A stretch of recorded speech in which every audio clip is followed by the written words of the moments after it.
I was elbow deep in my koi pond scooping slimy algae while my fish, Hank, Swim Shady, and Goldzilla darted around like they knew I was their janitor. My iced tea sat nearby, the only thing keeping me sane in the Sunnyvale heat. Then, a scream sharper than a cactus spine ripped through my Sunday.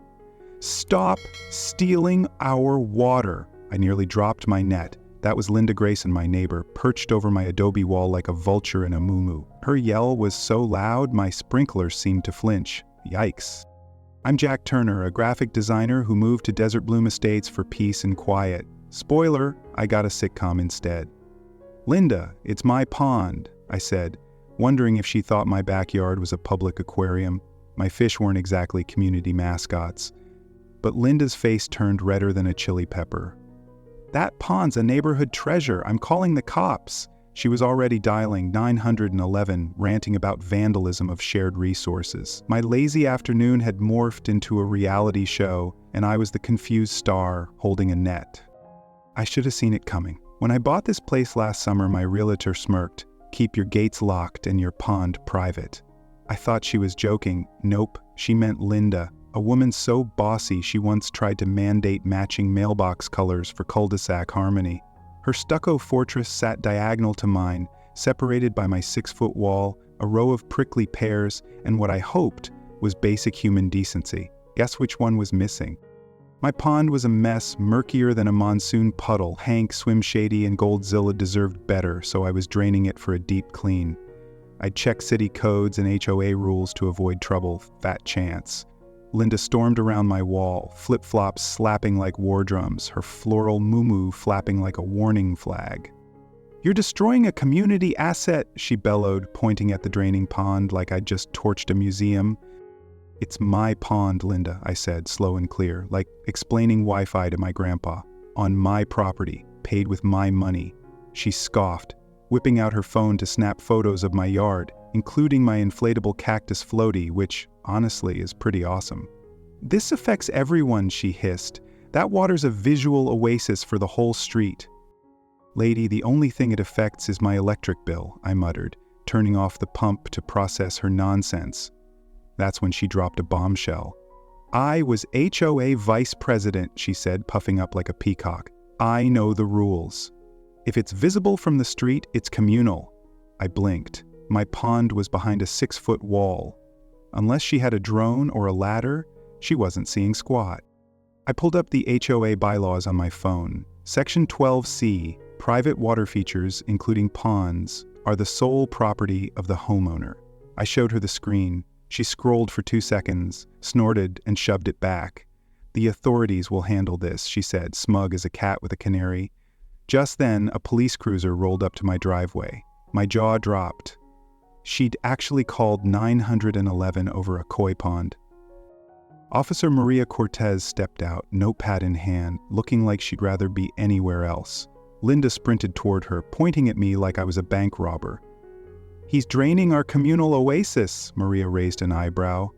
"Sir, is this your property?" she asked me. "Yep," I said, "pond's mine too, deed's inside if you need it." Linda butted in, waving her arms. "It's visible from the sidewalk, that makes it shared." Maria sighed. "Visible doesn't mean public. My car's visible in my driveway, but you can't borrow it." Linda sputtered like a broken sprinkler. Maria waved her off. "No citations today," she told me, then leaned in. "Get a taller wall." I nodded, trying not to laugh. As they left, Linda stood at my gate, glaring like she was trying to set me on fire with her eyes. "This isn't over," she muttered, then tripped over my garden tortoise statue, cursed and stomped off. I thought that was the end of it. Big mistake. That evening, I grabbed my mail and found a neon yellow flyer taped to my mailbox. In bold Comic Sans it read, "Pond Plunderer Alert, Emergency HOA Meeting to Address Water Theft." There was a blurry photo of me holding my net, my face circled in glitter pen, with Jack the Jerk scribbled next to it. My quiet life was officially a circus, and Linda was the ringmaster, swinging a glittery whip. What was she planning now? I tossed the flyer on my counter, shaking my head. Linda wasn't just a nosy neighbor. She was a one-woman chaos machine. I figured she'd burn herself out, maybe yell at someone else's lawn gnome for a change. But deep down, I knew better.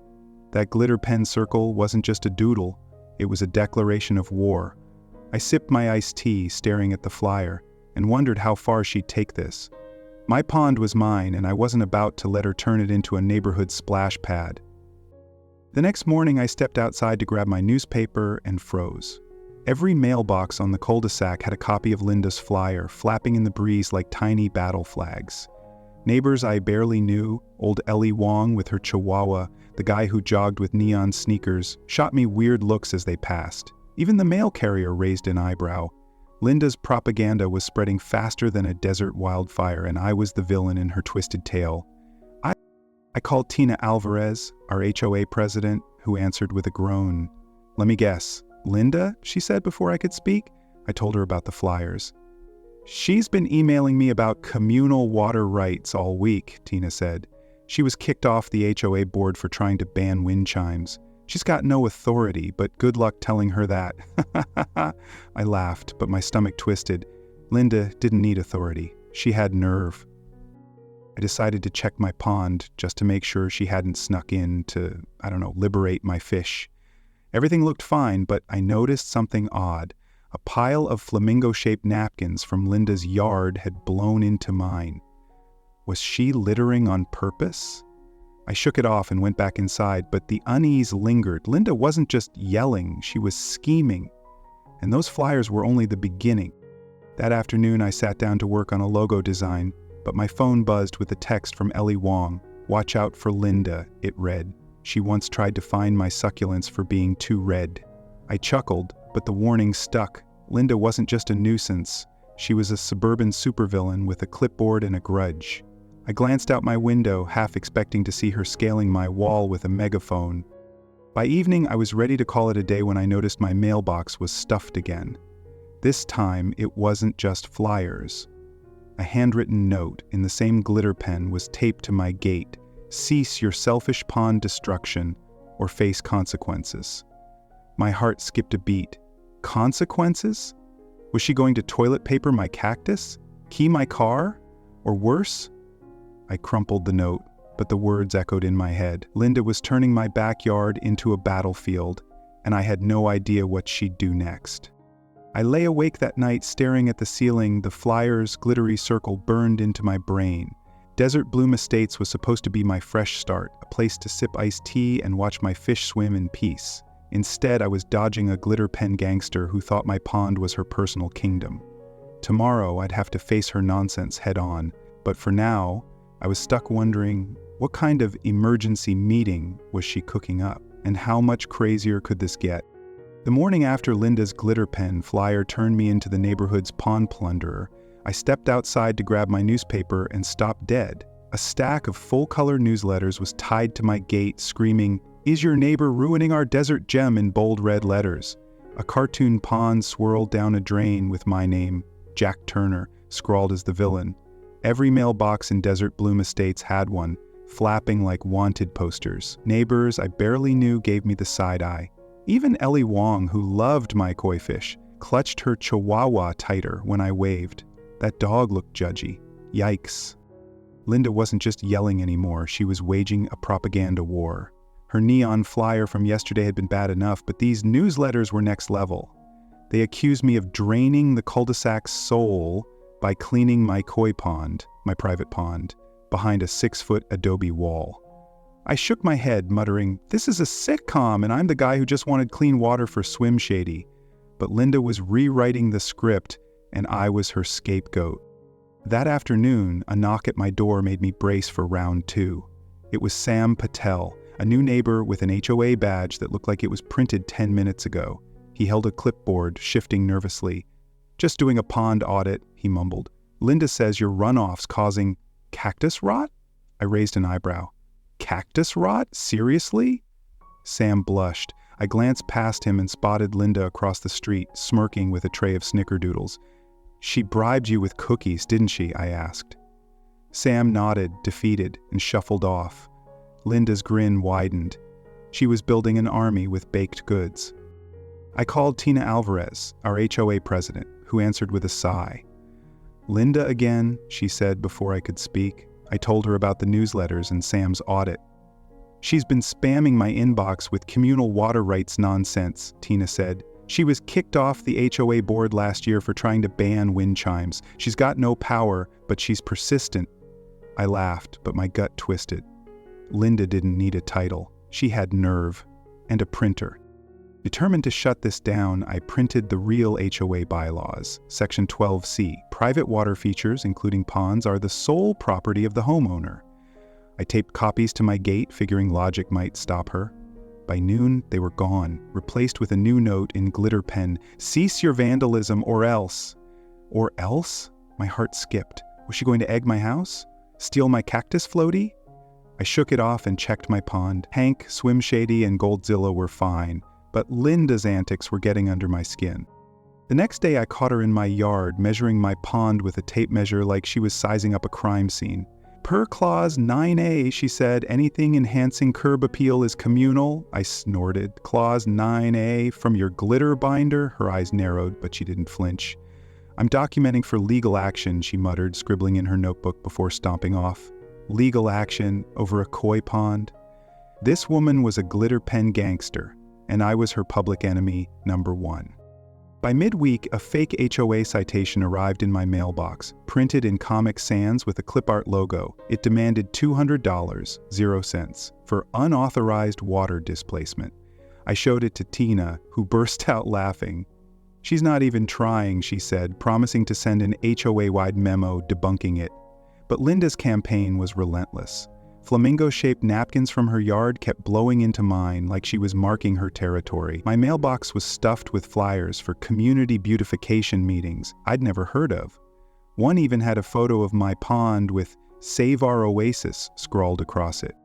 Then came the creepiest move yet. Late one night, my motion lights flicked on. I checked my window and saw Linda in my yard snapping photos of my pond with her phone. She was dressed in a dark hoodie, like a discount spy.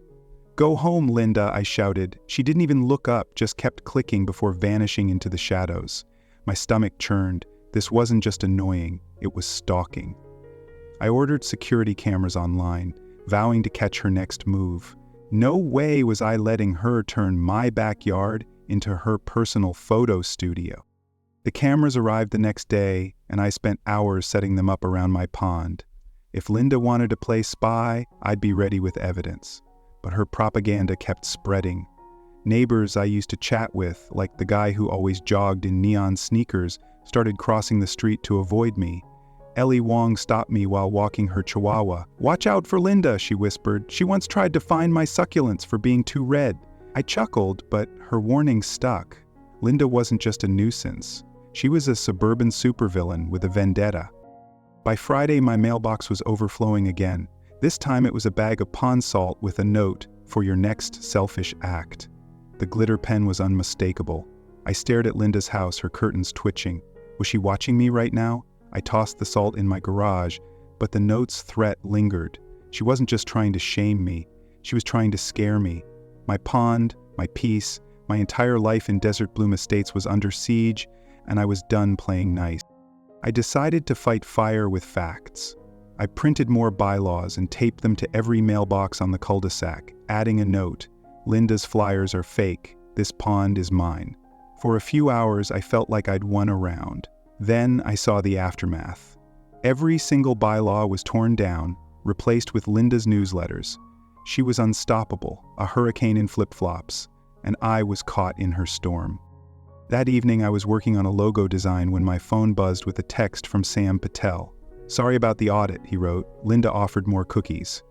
I laughed, but the humor faded when I stepped outside to check my mail. Every tree on the street was plastered with new flyers, bright blue and screaming, "Community Pond Tour, sponsored by Linda, free lemonade, bring towels." A photo of my pond, sparkling from last year, stared back at me. My jaw dropped. She was planning to invade my yard with a crowd of neighbors like it was a public pool party. My heart raced. This wasn't just propaganda, it was war. Linda was turning my private pond into her personal crusade, inviting the whole cul-de-sac to storm my gate. I pictured kids with floaties, parents with coolers, all showing up to a locked, drained pond. Would she really go through with it? Could she convince people my backyard was their playground? I crumpled the flyer, my hands shaking. Desert Bloom Estates was supposed to be my fresh start, not a battleground for a moo-moo-wearing maniac. What kind of chaos was she unleashing next? Linda's community pond tour flyer had promised lemonade and towels, but when noon hit, the cul-de-sac looked like a confused picnic.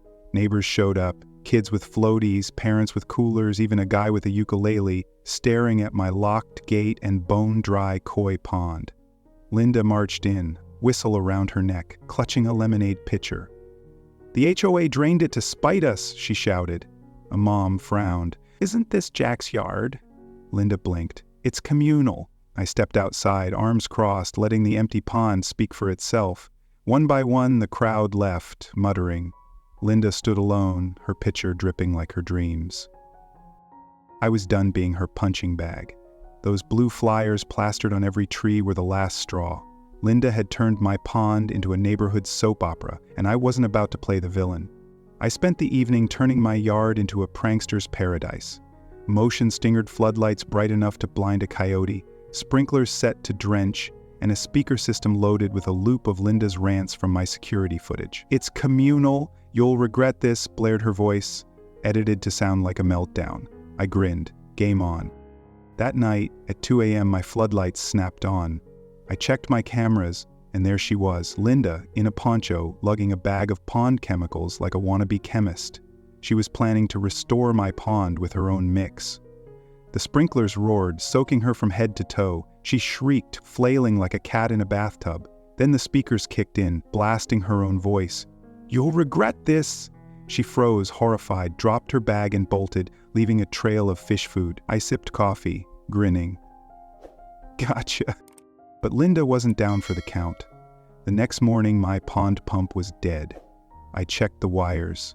Yanked and rewired wrong, nearly fried. My cameras caught the culprit. Linda, at 3 a.m., sneaking in with a wrench, looking like a discount electrician. I sent the footage to Tina Alvarez, our HOA president. "This is unhinged," she said, laughing until she coughed. "I'm documenting everything." I nodded, but my blood boiled. Linda wasn't just annoying, she was sabotaging my property, and I was ready to fight back. Her next move was digital warfare. By noon, my phone buzzed with HOA app alerts. Linda had spammed complaints. Noisy pond pump disrupts peace. Fish endanger local wildlife. Algae threatens air quality. I rolled my eyes. My pump was silent. My fish, Hank, Swim Shady, and Goldzilla, were harmless, and the pond was drained. I uploaded photos to the app, proving her claims were nonsense. But Linda didn't want facts. She wanted chaos. Every hour, a new complaint popped up, each one crazier than the last. Then came Vince, a guy in a Pond Pro vest, knocking on my door Saturday morning. "HOA sent me for an emergency inspection," he said, waving a test strip. "Your pH levels are a biohazard." I squinted at his badge, Vince's Vinyl Repair and Taco Truck. I laughed. "Biohazard? It's a koi pond, Vince." He doubled down, but when I pulled out my phone to call Officer Maria Cortez, he bolted, leaving his clipboard. Inside was Linda's handwritten note. "Scare him into draining it again." I shook my head. She was outsourcing her crazy now. That night, my motion lights flared again. Linda was back, this time with a garden hose, spraying water into my pond like she was performing a sacred ritual. "It's for community restoration," she yelled when I stormed out. "It's a hole behind a wall," I shouted, shutting off the spigot. Her eyes burned with fury, but I wasn't backing down. I dialed Cortez, who arrived in minutes, her face a mix of amusement and exhaustion. "Did you invite her?" she asked. "Nope," I said. "Escort her out." Linda stomped off, but her glare screamed revenge. I thought that was her peak, but Linda had more tricks. Monday morning, I checked my pond and found the pump jammed, coughing like it had a cold. I pried it open. Gravel was stuffed inside, clogging the system. My cameras caught a shadow at 4 a.m., too blurry to confirm, but the silhouette screamed, "Linda." Moo-moo, flip-flops, and a bucket. My fists clenched. This wasn't just harassment, it was vandalism. I sent the footage to Tina, who promised an emergency HOA meeting. "We're shutting her down," she said. I believed her. But Linda's shadow lingered in my mind. Her complaints kept flooding the HOA app, now accusing my pond of attracting mosquitoes and lowering property values. I countered with more photos, but the app was a circus. Neighbors arguing in the comments. Some defended me like Ellie Wong, who posted, "Linda tried to ban my red succulents. She's nuts." Others, swayed by her newsletters, called me selfish. I was losing the PR war, and Linda knew it. She was turning Desert Bloom Estates into her personal fiefdom, and my pond was the battlefield. I upgraded my defenses, tweaking the sprinklers to hit harder and adding a second camera. If Linda wanted to play dirty, I'd be ready, but her audacity was growing. Tuesday night, I caught her on camera again, tossing handfuls of fish food into my dry pond, muttering about ecological balance. The sprinklers got her before she could finish, and she fled, cursing. I laughed, but the fish food was a weird move. Was she trying to lure birds, ruin my filters? Her schemes were getting stranger, and I was running out of patience. By Wednesday, the neighborhood was buzzing about the HOA meeting. Tina texted me, "Bring popcorn, it's going to be a show." I hoped she was right, but Linda's track record, flyers, sabotage, fake experts, made me nervous. She wasn't just persistent, she was desperate, and desperate people do crazy things. I checked my pond one last time, making sure Hank, Swim Shady, and Goldzilla were safe in their temporary tank. The gravel in my pump was a warning, and Linda's shadow on my camera was a promise. She was planning something bigger, something bolder. What was her next move? I lay awake that night, replaying the week. Linda had gone from yelling to vandalism in days, and my backyard was her obsession. Desert Bloom Estates was supposed to be my sanctuary, a place to sip iced tea and watch my fish swim. Instead, I was dodging a moo-moo-wearing menace who thought property lines were suggestions. The HOA meeting was my chance to end this, but Linda's shadow loomed large. What kind of chaos was she cooking up now? The HOA meeting was Desert Bloom Estate's hottest ticket, with neighbors packed into the community center like it was a comedy show. I sat in the back, ready for Tina Alvarez to drop the hammer on Linda Grayson, the glitter pen gangster who'd turned my koi pond into her personal crusade. Linda strutted in, clutching a binder labeled True Bylaws in sparkly letters, her moo-moo flapping like a battle flag. "Aquatic unity is at stake," she declared, waving her binder like a preacher with a Bible. I bit my lip to keep from laughing. This was going to be a roast. Tina stood up, her face all business. "We're here to address complaints about harassment, trespassing, and fake documents," she said, staring at Linda. The room buzzed. Tina listed Linda's crimes: fake flyers, pond sabotage, stalking my yard. Neighbors nodded, some whispering. Ellie Wong raised her hand. "She fined my succulents for being too red," she said. The crowd chuckled. Another neighbor, Mr. Rivera, added, "She called my kids' bubbles a safety hazard." Linda's face turned chili pepper red, but she kept scribbling in her binder. Tina projected Linda's community pond tour flyer on a screen, the blue paper now infamous. "This invited neighbors to a private pond," she said. It was a flop. The room erupted in laughter, and I couldn't hide my grin. Linda stood shouting, "It was for unity!" But Tina cut her off. "You have no authority, Linda. You were banned from the HOA for outlawing wind chimes. The board voted unanimously to suspend her from all HOA activities and issued a trespass warning for my property." Linda stormed out, slamming the door. Victory tasted sweet. But Linda wasn't done. That night, my floodlights blazed at 1 a.m. My cameras caught her in my yard, scattering fish food into my dry pond like she was feeding an imaginary aquarium. "This is for balance," she muttered. My sprinklers roared, drenching her moo-moo. She yelped, slipped, and fled, leaving a pile of fish food. I watched the footage, shaking my head. Even after the HOA ban, she was sneaking around like a soggy ninja. Her desperation was almost pathetic. But I wasn't letting my guard down. The next morning, I woke to a "for sale" sign in front of Linda's house. Greg, her husband, was loading a U-Haul, his face a mix of exhaustion and relief. He didn't wave, just kept piling boxes like a man escaping a sinking ship. Rumors flew. Was Linda banned county-wide? Moving to a condo? Nobody cared. The cul-de-sac felt lighter, like a storm had passed. I texted Tina, "Is she really gone?" She replied, "Looks like it. You won." I smiled, but something nagged at me. Linda didn't quit that easily. I started restoring my pond, scrubbing algae and checking the pump Linda had jammed with gravel. Hank, Swim Shady, and Goldzilla were back in their temporary tank, safe, but probably annoyed. I planned a mural for the pond's inner wall visible only from Linda's old house. A cartoon Linda doused by sprinklers, captioned, "Respect the line." It was petty, but after months of her nonsense, I deserved a laugh. The neighborhood was buzzing with post-meeting gossip, and Ellie Wong stopped by with her chihuahua. "You're a hero," she said. I shrugged. I just wanted my fish to chill. Relief settled in, but I kept my cameras on.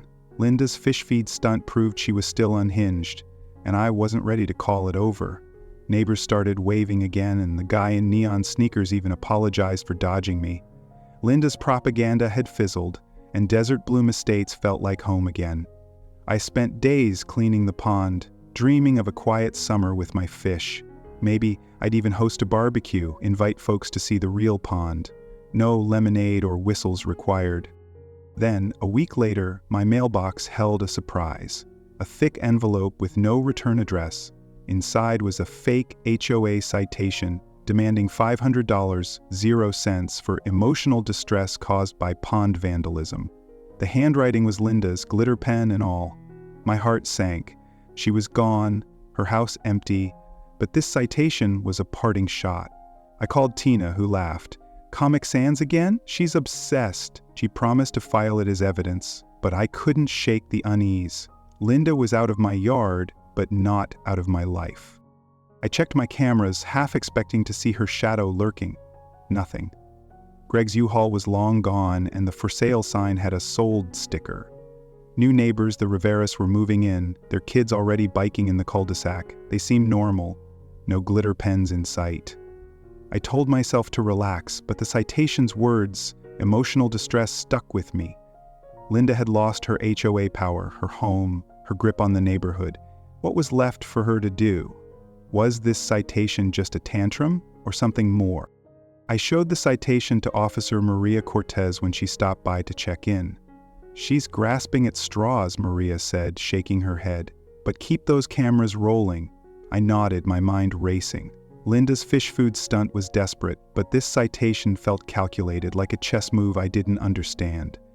I went back to my pond, scrubbing harder as if cleaning could erase her shadow. The mural was taking shape, and I added a speech bubble to cartoon Linda. "My bylaws rule." It made me laugh, but the envelope in my kitchen kept me on edge.